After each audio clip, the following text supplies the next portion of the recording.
Hi friends, welcome to mini science knowledge YouTube channel. ಇವತ್ತಿನ ದಿನ ನಾವು ಜೀವಿಗಳ ಉಸಿರಾಟ ಯಾವ ಅಂಗಗಳ ಬಗ್ಗೆ ಮಾಡುತ್ತವೆ ಎಂದು ನೋಡೋಣ. 1. ಕೀಟಗಳು ಯಾವುದರಿಂದ ಉಸಿರಾಡುತ್ತವೆ? ಉತ್ತರ ಶ್ವಾಸನಾಳ ಅಥವಾ ಟ್ರಿಕಿಯಗಳಿಂದ. 2. ಮೀನುಗಳು ಯಾವುದರಿಂದ ಉಸಿರಾಡುತ್ತವೆ?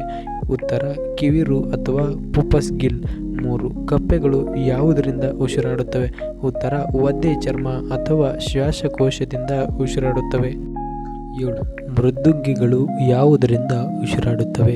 ಉತ್ತರ ಟಿನೇಡಿಯಾ ಅಥವಾ ಗಿಲ್ಗಳಿಂದ ಉಸಿರಾಡುತ್ತವೆ. 8. ಕಂಟಕ ಚರ್ಮಿಗಳು ಯಾವುದರಿಂದ ಉಸಿರಾಡುತ್ತವೆ? ಉತ್ತರ ನಳಿಕಾಪಾದದಿಂದ. 9. ಚೇಳುಗಳು ಯಾವುದರಿಂದ ಉಸಿರಾಡುತ್ತವೆ? ಉತ್ತರ book lungs. Thank you for watching video.